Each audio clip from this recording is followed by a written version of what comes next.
Hey tech fans! Get ready to dive into the awesome story of Samsung. This company started by selling groceries, believe it or not, and now it's a massive global tech giant. We're about to spill all the beans on Samsung's journey, the cool parts, the tough times, and the big decision that changed the tech game. We're taking you on a ride through Samsung's rise, from trading noodles to becoming the boss of the smartphone world. Learn about Lee Byung-Chul's vision, how they tried different things, and a super important moment that shaped Samsung's destiny. This video is like a backstage pass to all the secrets of Samsung's toughness and how it skyrocketed in the tech world. Hold on tight because we're not done yet. We are about to spill the tea on the moment that saved Samsung from giving up on making phones. It's the story of how they switched things up and turned into a mega tech powerhouse. Don't even think about clicking away. We've got the juicy behind the scenes stuff that made Samsung a total success. Get ready for the tech ride of your life.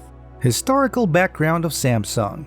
Now, let's travel back in time and dig into the story behind Samsung's amazing journey. Imagine this, it's the early 1900s, and Lee Byung-Chul, a key player in Samsung's tale, was born in Korea during a time when Japan was taking over. Fast forward to 1910, a pretty crazy year for Korea, and there's Lee, the youngest kid in a rich family, dealing with all sorts of challenges. So picture this, Korea is going through a tough time with Japan in charge, and Lee is going to high school in Seoul. Then, his life takes a turn when he heads to Tokyo's Waseda University. We're not sure exactly what went down during this time in Japan, but it seems like he was in charge of his family stuff. Now, here's where things get interesting. When Lee came back to Korea, he started a company called Samsung Trading Company. It's not like the Samsung we know today though. It's a grocery trading business. The name Samsung, which means 3 stars, has a cool mix of old stories and business. They're trading noodles and stuff, and guess what? They survived World War II. And that's just the beginning of how Samsung became this giant company. Business ventures and expansion. Now, let's dive into how Samsung shook things up in the business world. Imagine this, Samsung started out selling groceries, but then they decided to go big. Lee Byung-Chul, the founder, had some big dreams. The story goes like this. After World War II, Samsung didn't stick to just groceries. Nope, they got into all kinds of stuff, moving their main office to Seoul in 1947 when people needed lots of things after the war. When the Korean War hit, Samsung had to pack up and move to Busan, but Lee Byung-Chul didn't sit around. Instead, he focused on Cheoljidong, a sugar refinery he started. And guess what? Samsung didn't stop there. In 1954, they started Cheolmojik in Chimsendong, Daegu, adding even more products under the Samsung name. This wasn't just about surviving. It was like a planned march into becoming a big industry player. Lee Byung-Chul, leading Samsung like a family business, saw a chance with the Korean government's protective rules. These rules helped big companies like Samsung grow and be a crucial part of Korea's quick rise in the industry. Samsung's entry into the electronics sector.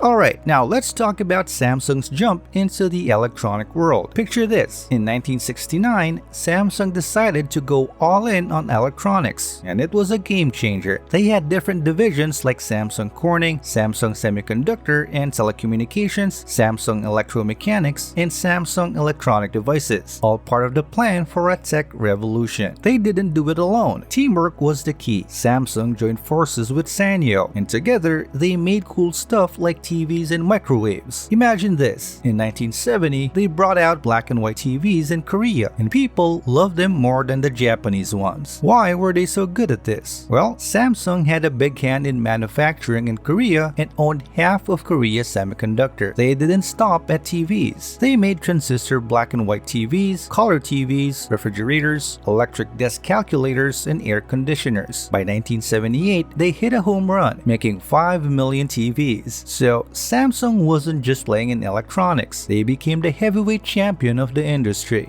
Samsung's expansion and leadership influence. Now, let's talk about Samsung's growth spurt. In the later part of the 1900s, Samsung didn't just grow. It kind of became a big deal. They went all out, buying not one, not two, but three major commercial banks in the late 1950s. And that wasn't enough. In the 1960s, they added an insurance company, a cement maker, and a fertilizer manufacturer. Samsung was like, we're not just doing one thing. Leading this expansion was Lee Byung-Chul, the big boss at Samsung. He had a vision, you know? He wanted Korea to speed up and become an industrial powerhouse. And guess what? He made it happen. With the help of some rules from the Korean government that kept big companies like Samsung safe and sound, they became what we call chaebols, giant companies. But wait, Lee Byung-Chul didn't stop at just business. He was like the captain of the Korean industry's team, making decisions that shaped how money worked in the whole country. People still argue about how much influence he had. But one thing's for sure, Samsung played a massive role in turning Korea into an economic powerhouse during that time.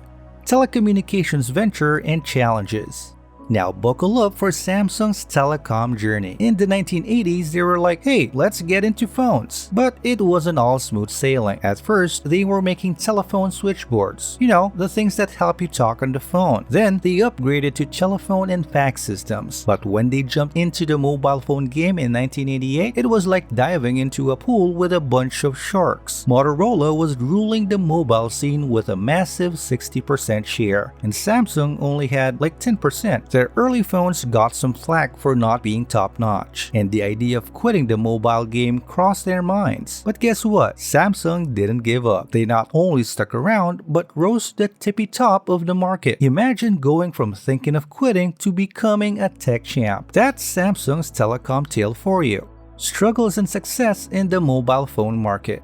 Now picture this, it's the mid-90s. Samsung's in the mobile game with a modest 10% and they're dealing with some quality hiccups. People are even saying maybe we should just bail, just like LG and Amazon. But hold on, because Samsung's not about to throw in the towel. In 1995, they're like, new plan team. They decided to focus on cutting-edge tech, and guess what? It works like magic. Fast forward to the early 2000s, and Samsung's not just in the game. They're crushing it. They've left Sony in the dust, becoming the 20th biggest consumer company globally, and then bam, the Samsung Galaxy S dropped in 2010, blowing minds with its super cool AMOLED technology. From there, it's a smartphone saga of one success after another. Samsung's journey in the mobile world, it's like turning challenges into a VIP pass to the tech stardom party. Samsung's rise in the mobile phone market stands as a testament to resilience and adaptability, a narrative where challenges transformed into stepping stones toward unprecedented success.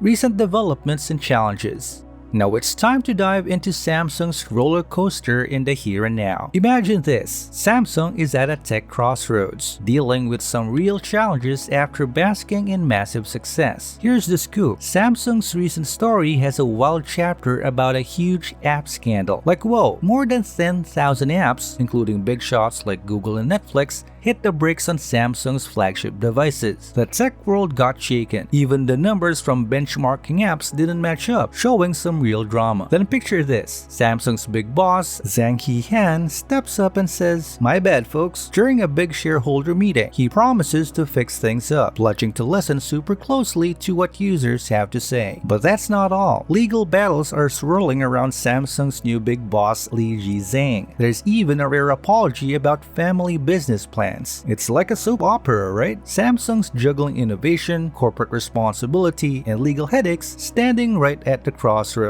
What's next? Only time will spill the tech tea. Samsung's journey is like a roller coaster, starting from a grocery trading vibe to becoming a tech superstar. Lee Byung-Chul, the big brain behind it, had a vision, and Samsung went wild, diversifying into different stuff. They weren't just into groceries. They jumped into electronics and telecom like superheroes. The mobile game was tough at first. Samsung faced bumps, but guess what? They turned things around in '95 with a tech makeover. Fast forward, they're not just in the game, they're owning it. Samsung Galaxy, anyone? It's a tech sensation, blowing minds with cool features. But hey, hold up. Samsung hit a twist with a big app scandal. Major oops. The big boss said sorry and promised to fix. But there's more drama with legal battles. Samsung's juggling cool tech, being responsible, and dealing with law stuff. It's a tech soap opera. Thanks for watching. Until next time.